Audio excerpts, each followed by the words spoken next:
अच्छा, हिंदी में कैसे टाइपिंग होगा? हिंदी में कैसे टाइपिंग होगा?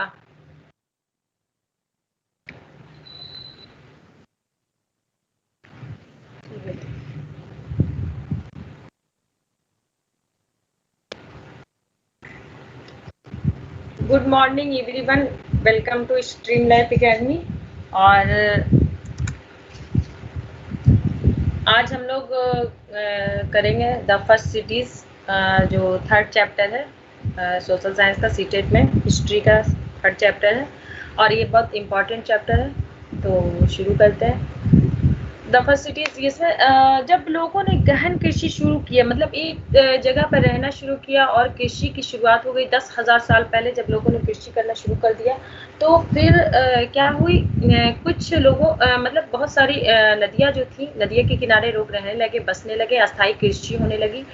तो कुछ सभ्यताओं का विकास हुआ, जो 4 सभ्यताएं अभी तक में मिली हैं, जो मोस्ट इम्पॉर्टेंट है। तो 5,000 साल पहले 4 सभ्यताओं का विकास हुआ, जो इस प्रकार है। सबसे पहला सिंधु सभ्यता है, जो सिंधु नदी के तट पर विकसित हुआ। मेसोपोटामिया सभ्यता टिग्रिस और यूफ्रेटिस नदी के तट पर। और मिस्र सभ्यता नील नदी के तट पर। चीनी सभ्यता हवांग नदी के तट पर। ये 4 सभ्यताएं जो है विश्व में वो विख्यात है और पुरातत्वविदों ने इन्हें खोजा है। जहाँ पे लोग अस्थायी जीवन जीते थे, वहाँ पर राजनीतिक स्थिति, राजनीतिक तरीके से लोग शासन करते थे। वहाँ पर की धार्मिक स्थिति थी, क्या कहते हैं, राजनीतिक थी। और बहुत सारे चीज़ों का निर्माण होने लगा, कृषि करने लगे थे लोग, आयात निर्यात करने लगे थे।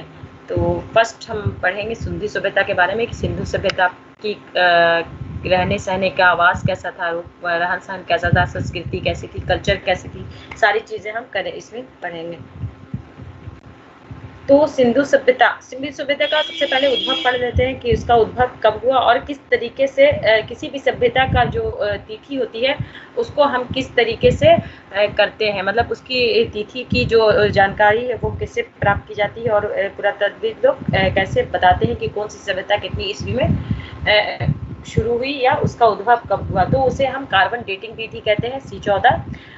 सी कार्बन डेटिंग विधि के द्वारा किसी भी सभ्यता की जो होती है उसकी तिथि को बताया जाता है या उसके उद्भव के बारे में बताया जाता है। तो सिंधु सभ्यता की तिथि क्या है, 2350 BC बिफोर कॉमन एरा और 1750 BC मतलब ईसा पूर्व। BC के मतलब होता है ईसा पूर्व, ठीक है।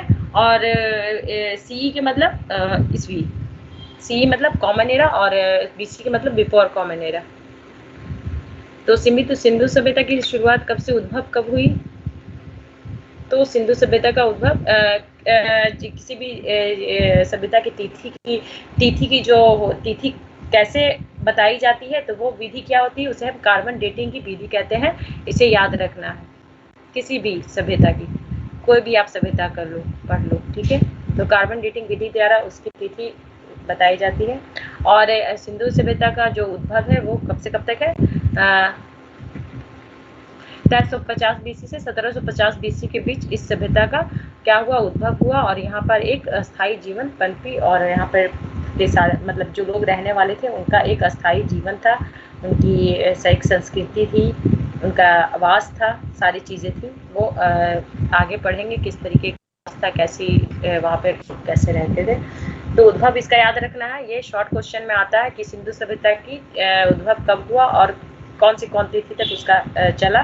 तो इसको याद रखना है, 2350 ईसा पूर्व से 1750 ईसा पूर्व तक, यानी BC मतलब ये भी एक क्वेश्चन आता है जो मैंने पहले के सेशन में बताया है कि बिफोर कॉमन एरा यानी ईसा मसीह के जन्म पूर्व को ईसा पूर्व कहा जाता है, और जब ईसा मसीह का जन्म हुआ उसके बाद को कॉमन एरा कहा जाता है।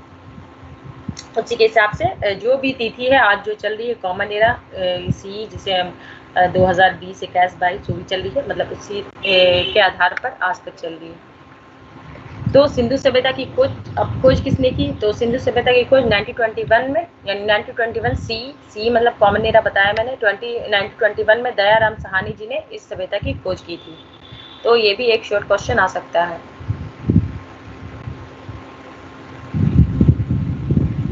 इसे याद रखना। इसकी इसकी खंडरों की खोज, इसकी खंडरों की जो इसके खंडरों का ब्रांचेस जो था उसका जो खोज किया है किसने, चार्ल्स मेंसन जी ने 1842 ईस्वी में किया है। इसके खंडरों की खोज की और इसका भ्रमण किया।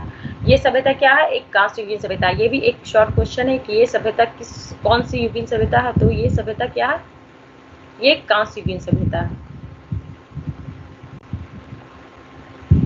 ठीक है, इससे बहुत सारी शॉर्ट क्वेश्चन निकल के आती है, जिसे आप याद कर लीजिएगा तो आगे अच्छा होगा। तिथि की जो तिथि किस तरह से बताई जाती है, कौन सी पद्धति होती है, तो वो कार्बन डेटिंग की विधि होती है C14। और सिंधु सभ्यता का जो उद्भव है वो 1350 ईसा पूर्व से 1750 ईसा पूर्व है। और इनकी जो खोज है ये 1921 में ईस्वी में 1921 यानी ईस्वी में दयाराम जी ने किया था, और ये कांस्य युगीन सभ्यता है।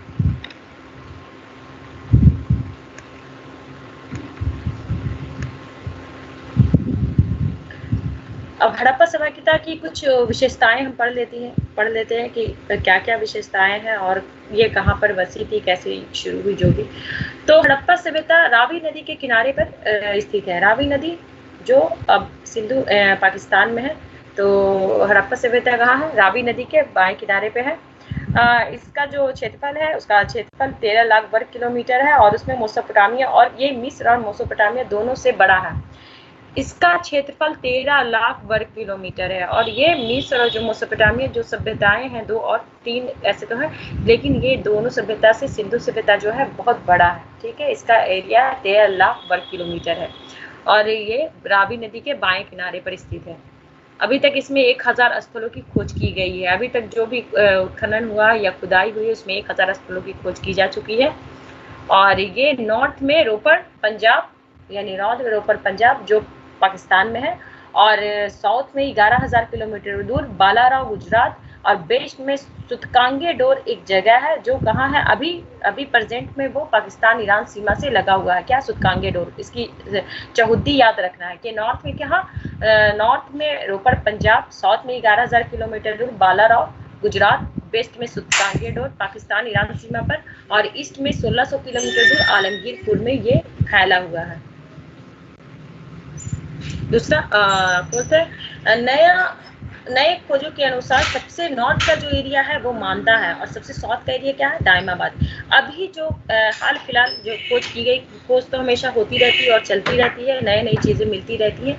तो नए खोजों के अनुसार अभी बताया गया है कि इसका सबसे नॉर्थ का यानी उत्तर का एरिया जो है वो मानदा है, और सबसे साउथ का एरिया जो दक्षिण का एरिया वो दायमाबाद है। आवास बनाने के लिए क्या होता था, मानकी के पक्की ईंटों यानी सांचों में ईंटें बनाई जाती थी पका करके, तो पक्की ईंटों का प्रयोग होता था। जहाँ पे यहाँ पे जो भी इमारतें मिली है उसमें पक्की ईंटों का प्रयोग होता था।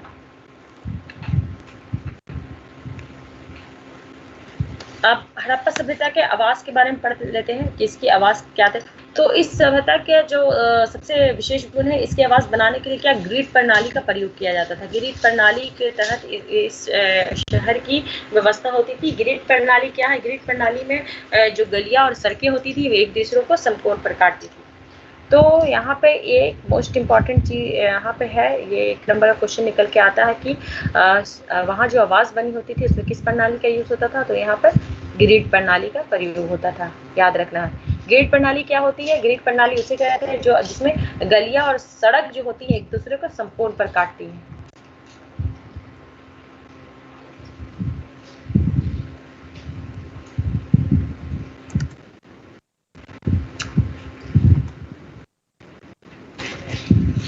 इसमें क्या होती है, शहर जो था योजनाबद्ध तरीके से बना होता था, और इसमें क्या होती थी, गलियां और सड़कें एक दूसरे को समकोण पर काटती थी।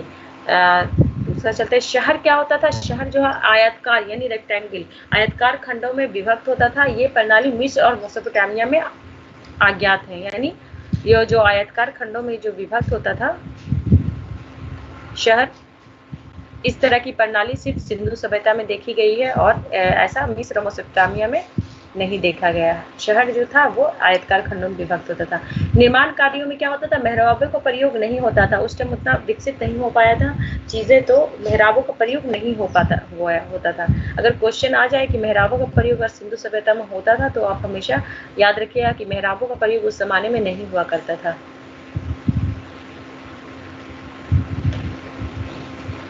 इस सभ्यता की एक और विशेषता क्या है, यहाँ पे बड़े बड़े स्नान नगर पाए गए हैं, जिसमें क्या होते थे, उतरने के लिए सीढ़ियाँ होती थी। बड़े बड़े स्नान नगर पाए गए हैं। हो सकता था इस स्नान नगर में लोग धार्मिक कार्यों में यूज करते थे, धार्मिक त्योहारों पर या इस तरह के अनुसंधान पर यहाँ पर लोग आकर के इस स्नान नगर में नहाया करते होंगे। ठीक है।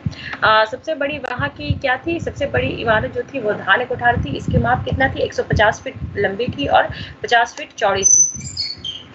ये स्नान नगर के पास हुआ करते थे। ये जो क्या थे, एक धान कोठार जो एक होता था, इमारत थी वहां पर की धान कोठार, वो प्रशासनिक कार्यों के लिए यूज की जाती थी। शायद ऐसा पाया गया खोजों में कि प्रशासनिक कार्यों के लिए वो यूज की जाती थी। तो वो सबसे बड़ी इमारत धान कोठार होती थी, और वो कहाँ होती थी, स्नान नगर जो मैंने बताया वो स्नान नगर के पास हुआ करती थी, मौजूद होती थी। इसमें किए गए इसमें जो ईंटों का प्रयोग होता था, ईंटों का जो प्रयोग होता था वो क्या होते थे, सांचों में बनी होती थी, और उनकी लंबाई चौड़ाई ऊंचाई कितनी होती थी वो मैंने नीचे लिख दिया।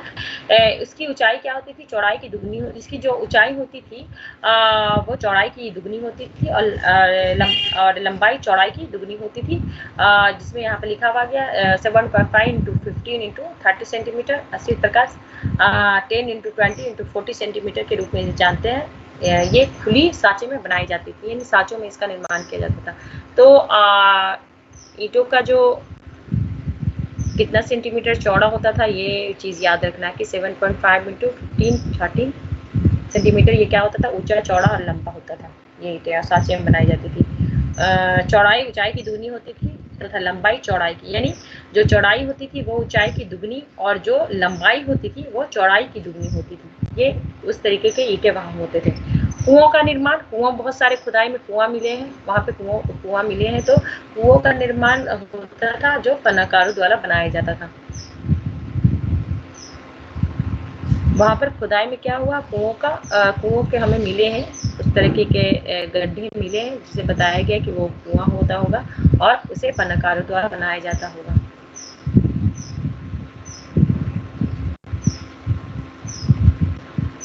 अब एक और चीज है, नगर दुर्ग होता था, मिट्टी की चबूतरे बनी होती थी, और उसके चबूतरे के ऊपर नगर दुर्ग होता था। और नगर दुर्ग में क्या होता था, वेस्ट की तरफ एक उसका आर्च होता था, जो उसका जिसके तरफ क्या होता, जो उसका निचला भाग था, और उसमें शहर होता था, और उसके नीचे लोगों का आवास हुआ करता था, जैसा इसमें बताया गया। नगर दुर्ग के बीच में मिट्टी की ईंट के ऊंचे चबूतरे होते थे, जिसका अक्ष कहा होता था नॉर्थ से साउथ की ओर होता था। भूमिगत जल की व्यवस्था थी, निकासी की प्रणाली थी। सभी घरों से नालियां निकलती थी, जो कहाँ, सड़कों पर निकलती थी। ठीक है। सड़कें जो क्या होती थी, सड़कें जो सपाट हुआ करती थी, सड़कें सपाट होती थी, मतलब प्लेन हुआ करती थी। सड़कों का हो सका निर्माण होता होगा, तो वहाँ पे सड़कें जो है वो सपाट पाई गई। नगर दुर्ग में अन्य भवन, मतलब नगर दुर्ग में बहुत सारे भवन होते थे, जिसमें धार्मिक भवन हो गया, धान्य कोठार हो गया, जो स्नान नगर हो गया, जो शासकीय वर्ग के लोग उसमें निवास करते थे, उसका यूज करते थे। ये सारी जो इमारत थी, स्नान नगर, साहिब भवन, ये इसका यूज करते थे। जो लोग वहाँ पे शासन करते थे वही लोग इनका यूज करते थे। ठीक है, आम लोगों को हो सकता है इन्हें यूज करने की परमिशन ना हो।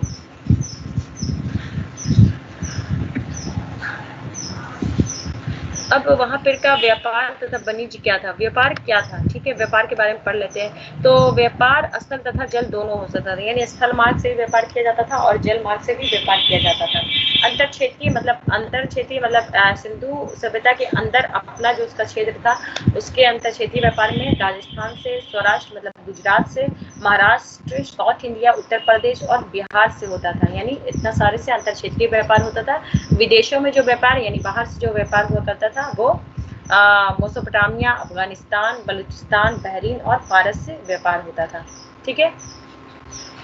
आयातित वस्तु में क्या था, सोना, चांदी, तांबा, ये सारी चीजें आयातित वस्तु में थी, क्यों यहाँ पर इन चीजों की मात्रा अधिक मात्रा में ये उपलब्ध नहीं थे। कौन, आयातित वस्तु याद रखना है कि क्या थी। आयातित वस्तु में सोना, चांदी, तांबा, टीन, ये सब चीजों का आयात किया जाता था, क्योंकि यहाँ पर ये चीजें प्रचुर मात्रा में उपलब्ध नहीं थी। सोना, चांदी, तांबा, टीन, शीशा, ये सारी चीजें बाहर से मंगाई जाती थी, विदेशों से। तो आयातित वस्तु में ये सारी चीजें हो गई। निर्यात की गई वस्तु में गेहूं, जौ, मटर, तिलहन, दलहन, हाथी के दांत, टेराकोटा की मूर्तियां और मोहर होती थी। यानी जो वस्तुएं निर्यात की जाती थी उसमें गेहूं होती थी, मटर होती थी, क्योंकि यहाँ पर लोग खेती बहुत मात्रा में करते थे, तो गेहूं, मटर, ये सारी चीजें कृषि जो करते थे उसके लिए ये चीजें बहुत सारी मात्रा में उपलब्ध थी इनके पास। तो ये क्या करते थे, वस्तु विनिमय का उस टाइम प्रचलन था। यानी मुद्रा तो कोई वहां पर पाया नहीं गया है, तो लोग क्या करते थे, वस्तु देते थे और उसी के बदले में वस्तु लेते थे। जैसे सोना, तांबा ये लोग अगर वहां से मंगाते थे तो उसके बदले में ये गेहूं, जौ, मटर, तिलहन, दलहन, टेराकोटी की मूर्तियां, मोहर हो गई, ये सारी चीजें उनके बदले में वो देते थे उन्हें। तो वस्तु विनिमय की व्यवस्था थी, यानी वस्तुओं के द्वारा लेन देन होता था। मुद्रा जैसी वहां पर कोई चीज नहीं पाई गई, मतलब अभी तक नहीं मिली है कि मुद्रा का वहां पर प्रचलन नहीं था। वस्तु विनिमय की व्यवस्था थी, यानी वस्तु का आदान प्रदान होता था, वस्तु देते थे और वो लोग वस्तु लेते थे। तो निर्यात की गई वस्तु में गेहूं, जौ, मटर हो गया, दलहन, तिलहन, इस तरह की चीज थी। टेराकोटा मूर्तियां थी, मोहर थी। टेराकोटा की मूर्तियां बहुत वहाँ पे मिली है बहुत मात्रा में, टेराकोटा की मूर्ति और मोहर, जिसके बारे में अलग से मैं वहाँ पे पढ़ूंगी क्या ये मूर्तियां थी क्या, टेराकोटी मूर्ति क्या थी, किस चीज की बनी होती थी और किस कामों के लिए यूज होती थी। ठीक है। स्थल से व्यापार के लिए बैलगाड़ी, यानी अब स्थल से जो व्यापार होता था तो उससे लोग किस कोई तो साधन होगा, तो वहाँ पे खुदाई में बैलगाड़ी की आकृति कुछ मिली है। तो छोटी छोटी जो टेराकोटा की जो मूर्तियां मैंने बताया ना, उसमें बैलगाड़ी की आकृति की मूर्ति मिली है, तो इसमें बैलगाड़ी मिली है। तो स्थल से व्यापार के लिए बैलगाड़ी और समुद्र से मार्ग के व्यापार के लिए नावों का प्रयोग होता था। मोहरों पर बहुत सारा जो मोहर, जो सिंधु सभ्यता के लोग जो मोहर बनाए हैं, उस पर बहुत सारे मोहरे में नाव की आकृति मिली है, बनी हुई नाव की पिक्चर्स बने हुए मिले हैं वहां पे उसमें मोहर में, जिससे ये पता चलता है कि समुद्र से जो व्यापार होता था वो नाव के जरिए होता था। ठीक है, नदी से जो व्यापार होता था। इन स्थान यहाँ पे लिखा हुआ है कि इन स्थानों से मिली मोहर पे नाव तथा बैलगाड़ी की आकृति मिली है। इससे पता चलता है कि स्थल और समुद्र से व्यापार किस तरीके से होता था। अब कृषि आ गया। कृषि क्या है, किन किन चीजों की कृषि होती थी, तो गेहूं तथा जौ मुख्य फसल थी। ठीक है, गेहूं और जौ मुख्य रूप से उगाते थे। चावल की खेती के प्रमाण सिर्फ लोथल और रंगपुर से मिले हैं, यानी लोथल गुजरात और रंगपुर दोनों गुजरात में ही स्थित है। तो यहाँ पर से बहुत सारे चावल के भूसे मिले हैं, यानी भूसा जिसको बोलते हैं। तो इससे पता चलता है कि लोथल और रंगपुर में बहुत मात्रा में चावल की खेती होती थी। वैसे इनका मुख्य फसल क्या था, गेहूं था। गेहूं और जौ इनकी मुख्य फसल थी। गन्ने की खेती, उस टाइम गन्ने की खेती के प्रमाण नहीं मिले हैं। याद रखना कि गन्ना उस टाइम नहीं उगाया जाता था, उन्हें इसकी जानकारी नहीं थी, गन्ने उगाने की इनकी जानकारी नहीं थी। तो गन्ने उगाने के प्रमाण इन्हें नहीं, अभी तक वहां पर नहीं मिले हैं। विश्व में सबसे पहले कपास उगाने का जो श्रेय है वो सिंधु सभ्यता को, सिंधु वासियों को जाता है। यानी विश्व में सबसे पहले सिंधु सभ्यता के लोगों ने कपास की खेती की। ठीक है, और कपास को निर्यात भी किया जाता था, क्योंकि उससे बुनकर कुछ कपड़ों का निर्माण किया जाता था। तो कपास, सबसे पहले कपास उगाने का श्रेय सिंधु वासियों को जाता है। अन्य फसलों में मटर, खजूर, सरसों, यानी जौ, गेहूं और जौ के अलावा लोग वहाँ पे मटर, खजूर और सरसों का भी खेती किया करते थे। खेतों में जो जुताई होती थी उसके लिए हल का प्रयोग किया जाता था। ठीक है, हलों द्वारा खेती की जुताई की जाती थी। रब्बी तथा खरीफ दोनों फसलों की उगाई की जाती थी। मतलब रब्बी फसल जब ठंडे का फसल बोलते हैं इसको, जब गर्मी खत्म होती थी और तब रब्बी फसल को उगाया जाता था। और जब बाढ़ आकर जब चली जाती थी, मतलब गर्मी के सीजन में जब बाढ़, क्योंकि ठंडा के बाद गर्मी आता है, गर्मी के बाद बरसात आता था, बरसात में जब बाढ़ आ जाती थी, बाढ़ जब चला जाता था तो उसके बाद रुपाई की जाती थी और खरीफ फसलों को उगाया जाता था। तो ठीक है, बारिश कम होने की वजह से क्या होता था, पानी को संचित करके रखा जाता था, क्योंकि बारिश वहाँ पर कम होती थी, होने के प्रमाण मिले हैं, तो इसलिए वहाँ पर पानी को जमा करके रखने की व्यवस्था थी।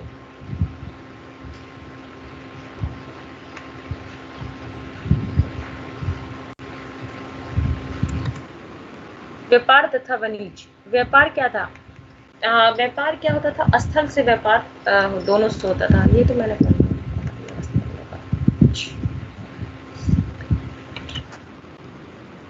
अब वहाँ पे पालतू और जंगली जानवर यानी वहाँ पर जो जानवर था, कृषि होती थी तो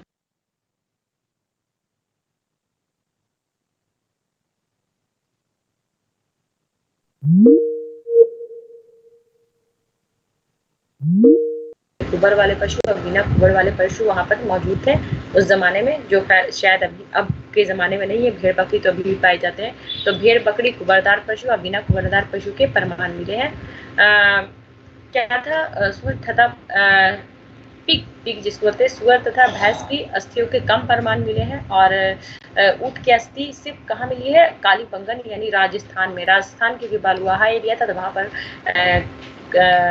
वहाँ से ऊँट के अस्थि मतलब ऊँट के हड्डी बड्डी वो सब मिले हैं वहाँ से। तो जिससे पता चलता है कि कालीबंगन में ऊँट हुआ करते थे, लोग ऊँट पालते थे और ऊँट की सवारी करते होंगे। कल्चर और सोसाइटी के बारे में पढ़ लेते हैं कि कल्चर क्या थी, वहाँ की राजनीतिक स्थिति के बारे में पढ़ लेते हैं।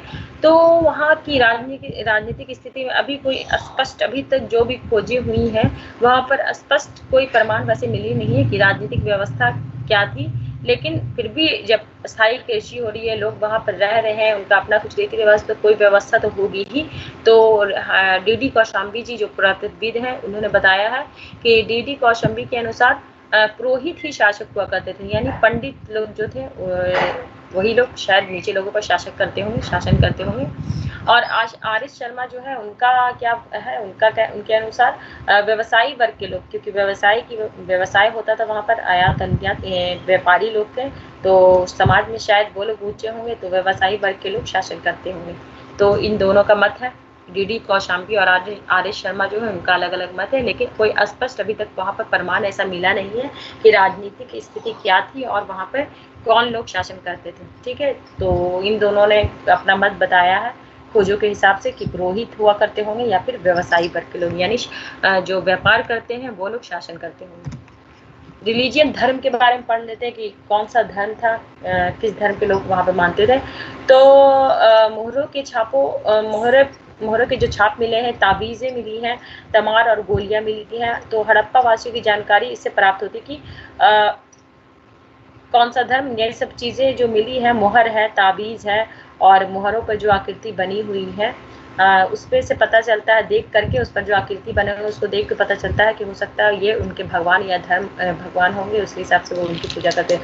तो मोहरों पर जो एक मिला है वो मुख्य पुरुष मिले हैं, पुरुष देवता के रूप में एक पशुपति महादेव मिले हैं, जो जिन्हें क्या मोहरों पर जिन्हें योग की अवस्था में योग करते हुए बैठे हुए देखे गए हैं वो।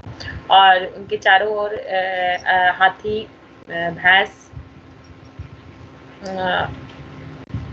भैंस और क्या कहते हैं,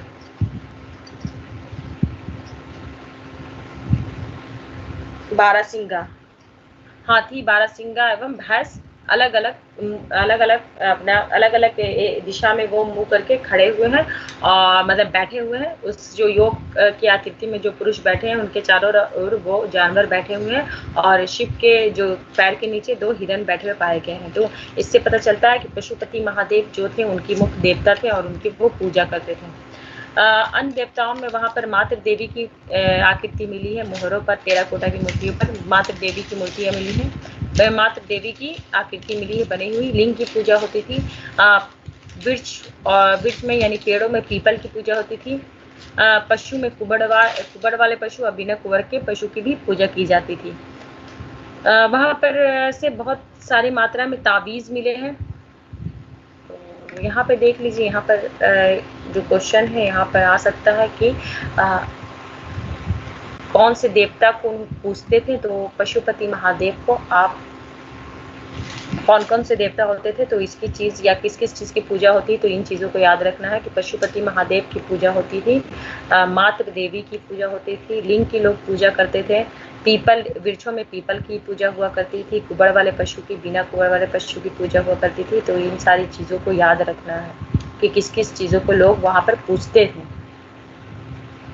ये मल्टीपल क्वेश्चन में आ सकता है, बहुत सारे देवताओं का दिया रहे कि कौन से देवता सिंधु सभ्यता के हैं, तो वहाँ पे आप याद रखिएगा, तभी इस क्वेश्चन का आंसर दे सकते हैं कि किन किन चीज़ों की पूजा होती थी। वहाँ पे बहुत सारी मात्रा में अब थर्ड आते हैं यहाँ पे कि थर्ड यहाँ का अगला पॉइंट हमारा लोग बहुत ही क्या करते थे, लोग जो है ना भूत प्रेत में विश्वास रखते थे, क्योंकि वहाँ पर बहुत सारे ताबीज मिल पाए गए हैं खुदाई में। तो जिससे पता चला है कि लोग को क्या होते थे, लोग जो थे ना वो भूत प्रेत में विश्वास रखते थे, जिसके कारण जिससे बचाव के लिए वो क्या करते थे, ताबीज पहना करते थे।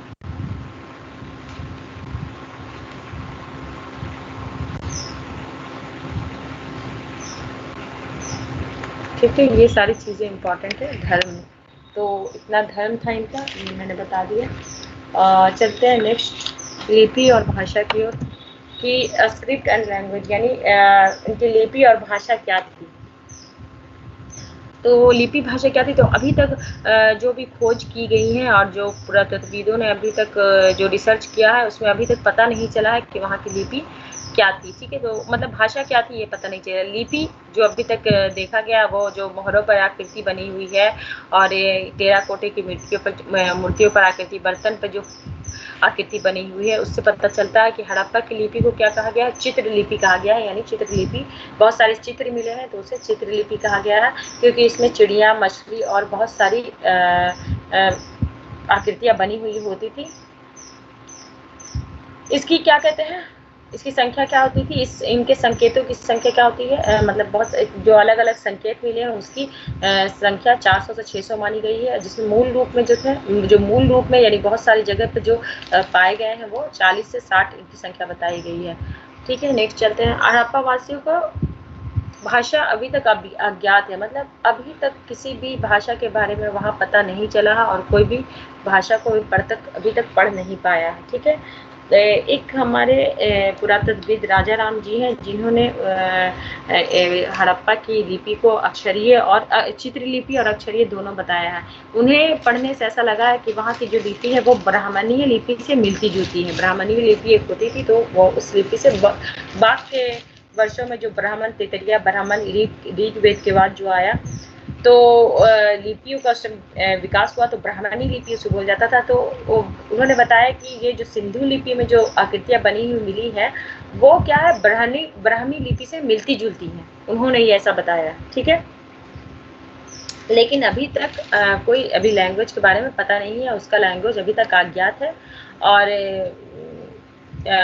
कुछ चीज़ों से मतलब खुदाई में कुछ इंडो आर्यन जो है लोग थे, जो पता उनके शव के कंकाल मिले हैं इंडो आर्यन लोगों के। तो उन्होंने बताया है कि इनकी भाषा हो सकता है क्या है, इंडो आर्यन की, जैसे इंडो आर्यन लोगों की भाषा, इनकी भाषा हुआ करती होगी, जो कहाँ थे, द्रविड़ परिवार के थे।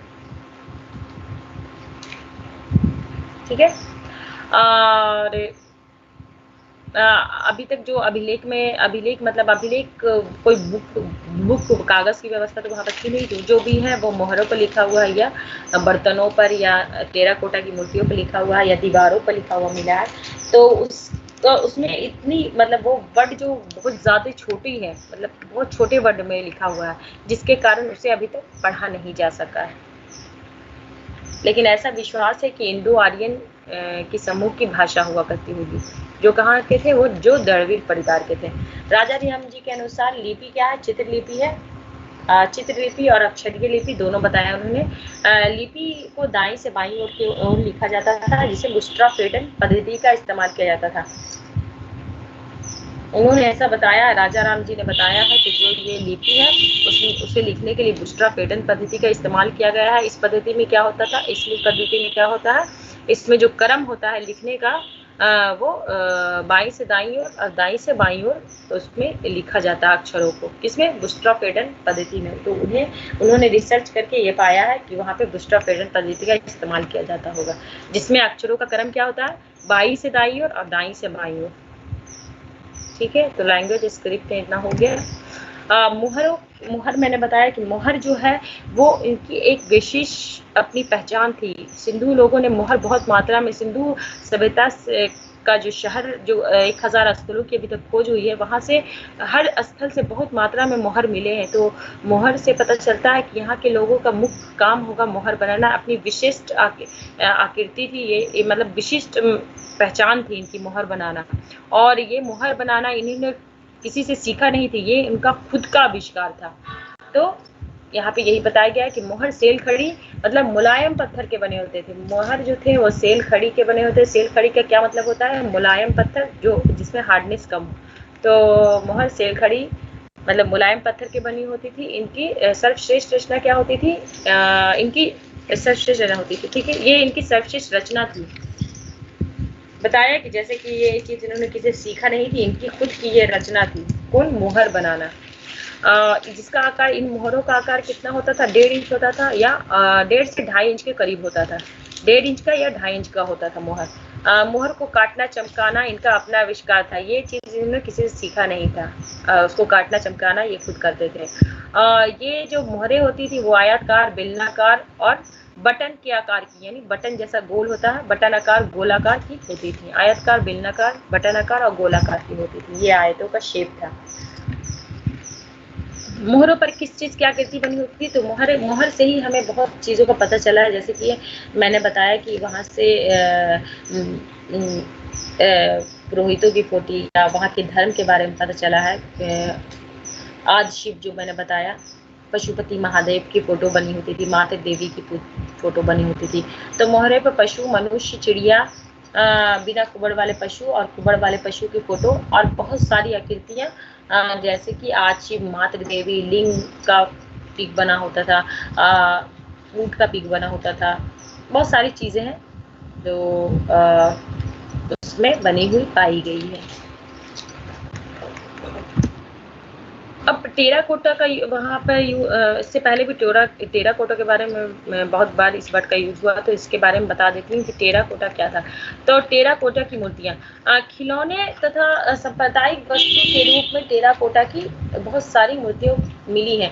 यानी टेराकोटा जो थी वो छोटी छोटी, जैसे आज के डेट में खिलौने कैसे बने होते हैं, कार, गुड़िया, बर्तन सारे, तो उस टाइम में उस सभ्यता से टेराकोटा की छोटी छोटी चीज बनी हुई मिली है, जिसका बताया गया कि या तो वो बच्चे खिलौने के रूप में यूज करते होंगे या फिर इसे सांप्रदायिक वस्तु यानी पूजा करने के लिए इनका यूज किया जाता होगा।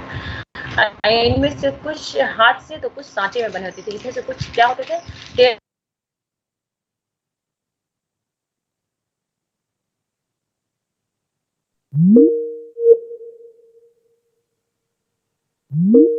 मिली है।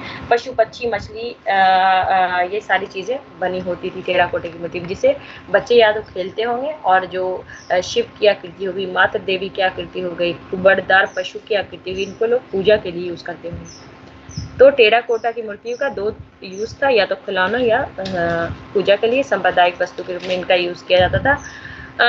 अधिकतर मूर्तियों में कई प्रकार की चिड़िया, जानवर, कुबड़दार, बिना कुबड़ वाले पशु, महिला, पुरुष की आकृति बनी होती थी। मूर्तियां धातु तथा पत्थर के बने होते थे। अब ये जो टेराकोटा की मूर्ति थी वो किस चीज की बनी होती थी? या तो वो पत्थर की बनी होती थी या फिर धातु जैसे तांबा, चांदी, पीतल, कांसा, इन सारी चीजों की बनी होती थी। ठीक है, टेराकोटा की मूर्ति अगर आ जाए कि क्या थी या इसका उपयोग किस प्रकार से होता था, तो और या टेराकोटा की मूर्ति में कौन कौन सी चीज़ें मिली हैं, तो आप इसे याद कर सकते हैं कि टेराकोटा की मूर्तियाँ क्या थी। या तो इसका यूज़ खिलौने के रूप में या फिर सांप्रदायिक वस्तु के रूप में इसका यूज होता था। और ये आज के डेट में जैसे खिलौने मिलते हैं, गाड़ी, कार, गुड़िया वगैरह, उसी प्रकार उस टाइम में छोटी छोटी आकृतियाँ बनी हुई मिली। इसमें बैलगाड़ी भी बताया मैंने, बैलगाड़ी बनी हुई मिली है, नाव मिली है, मनुष्य की आकृति के छोटे छोटे मिले हैं, चिड़िया, जानवर सबकी मूर्तियाँ बनी हुई मिली हैं। कुबड़दार पशु, बिना कुबड़े, ये सारी आकृतियाँ बनी हुई मिली हैं। या तो लोग इन्हें पूछते थे या फिर बच्चे यूज करते थे। माप तौल की विधि क्या थी? तो माप तौल की विधि का जो जनक है, इन लोग रैखिक प्रणाली के, यानी एक रैखिक प्रणाली के जनक के रूप में सिंधु सभ्यता के लोगों को माना जाता है। और अंगुल का 1 अंगुल 2 अंगुल जो अभी यूज होता है, उस टाइम 1 अंगुल 2 अंगुल इस तरीके के अंगुल का प्रयोग होता था, जो किसे मिले हैं? अर्थशास्त्र से, जो कौटिल्य के अर्थशास्त्र में अंगुल का प्रयोग हुआ है, उस जमाने में भी इस तरीके के प्रयोग के प्रमाण मिले हैं। किसका? अंगुल। ठीक है, तौल पद्धति में श्रृंखला में कुछ 1 2 3 8 4 से 64 तक और 16 दशमलव गुणजों का यानी इस तरीके का जो है मिला है लिखा हुआ, वहाँ से प्रमाण मिले हैं। तो हो सकता है 1 2 3 1 2 4 8 इस तरीके का यूज होता होगा संख्या का। लंबाई का माप 37.6 सेंटीमीटर तथा चौड़ाई का माप 51 से 53 के बीच हुआ करता था, जो हाथों के माप के बराबर था, जो हाथों से मापा जाता था।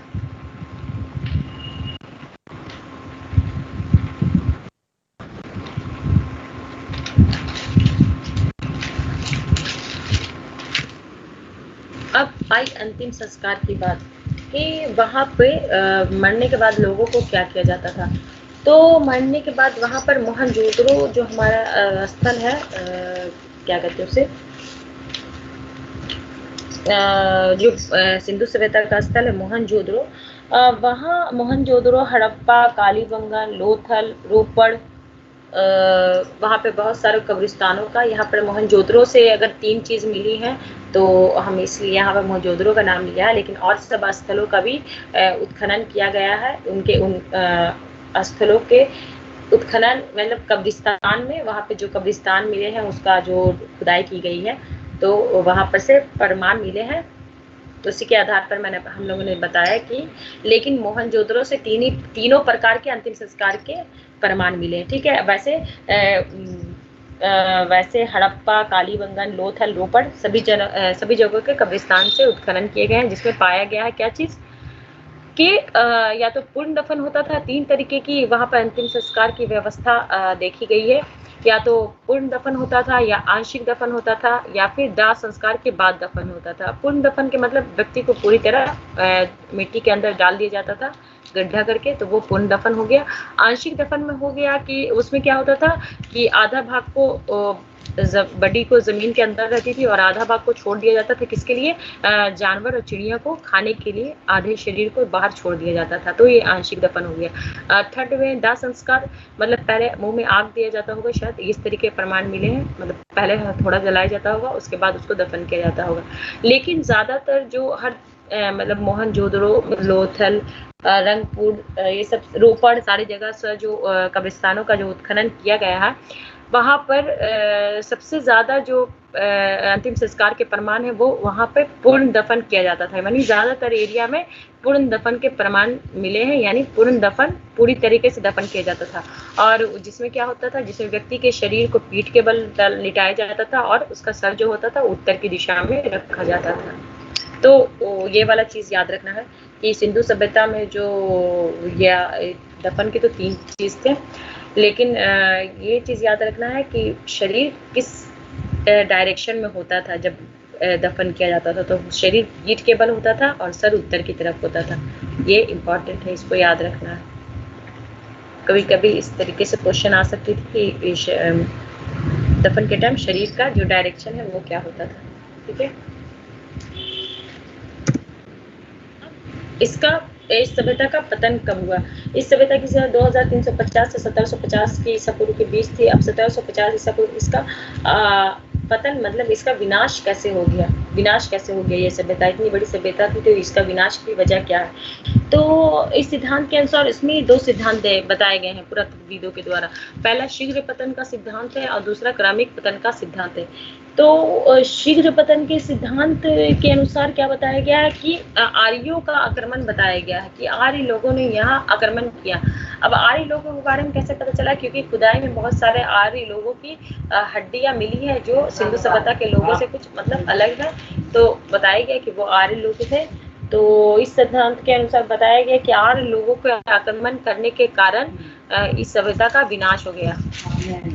तो शीघ्र पतन का सिद्धांत यही बताता है। इसके अनुसार ऋग्वेद और तैत्तिरीय ब्राह्मण में, ठीक है, आर्यों के द्वारा दुर्गों का विनाश की बात कही गई है। आर्य मतलब ऋग्वेद बाद का जो वो ऋग्वेद का जो विकास हुआ, ठीक है, और तैत्तिरीय ब्राह्मण वैदिक काल का जब शुरुआत हुआ तो उन्होंने उस पहले के बारे में रिसर्च किया हो। जैसे आज के लोग पहले के बारे में रिसर्च करते, तो उन लोगों ने पहले के बारे में खोज की। तो उनके अनुसार बताया गया कि तैत्तिरीय ब्राह्मण और ऋग्वेद में बताया गया है कि आर्यों के द्वारा दुर्गों का, वो जो दुर्ग होते थे, शासकीय लोग जिसमें रहते थे, जो मैंने बताया आवास के बारे में, दुर्ग जो होता था उसके विनाश की बात कही गई है। किसके द्वारा? आर्यों के द्वारा। अब एक क्रमिक पतन, सेकंड हो गया, ये शीघ्र पतन के सिद्धांत में ये आता है, ठीक है। तो इसको भी याद रखना है कि शीघ्र पतन का सिद्धांत क्या बोलता है। शीघ्र पतन का सिद्धांत के विनाश का बात अगर आए तो हमेशा याद रखना है कि शीघ्र पतन का सिद्धांत हमें बताता है कि आर्यों के आक्रमण के कारण इस सभ्यता का विनाश हुआ। जो हमें कहाँ से पता चलता है? ऋग्वेद और तैत्तिरीय ब्राह्मण से इसके बारे में हमें पता चलता है।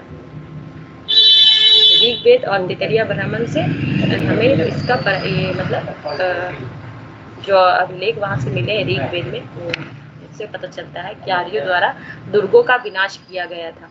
अब क्रमिक पतन का सिद्धांत क्या है? तो क्रमिक पतन के सिद्धांत में यह है कि प्राकृतिक आपदा जो बहुत सारी आई, प्राकृतिक आपदा जिसके कारण आपदाएं आई, उसके कारण सिंधु सभ्यता का विनाश हो गया।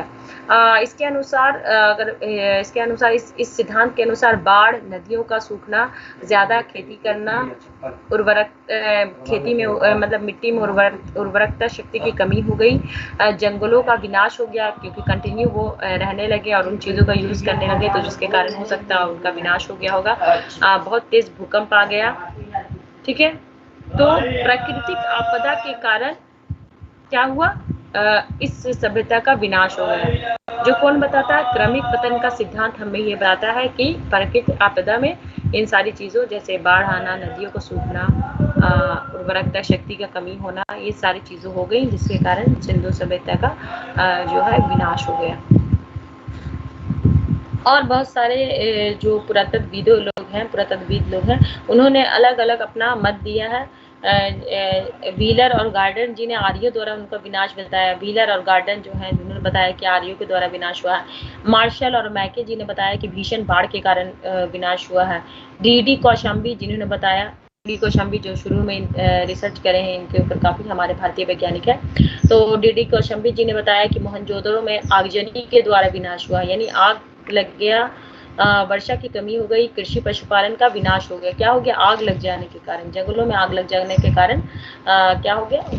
उसका विनाश हो गया, जंगलों में आग लग जाने के कारण। डेल्स एक वैज्ञानिक है, उन्होंने बताया कि भूकंप द्वारा विनाश हुआ है। दयाराम साहनी जिन्होंने सिंधु सभ्यता की खोज की है, उन्होंने बताया कि जल प्लावन एवं भूतत्विक परिवर्तन, यानी जल उद्भव की जो मतलब हो सकता है नदियों सूख गई होंगी, जल प्लावन और भूतत्विक परिवर्तन, यानी जहाँ पर कभी स्थल हुआ करता था वहाँ पर जल हो गया, जहाँ पर जल था वहाँ पर स्थल हो गया। तो इस तरीके के भूतात्विक और जल प्लावन प्रक्रिया में परिवर्तन के कारण विनाश हुआ होगा।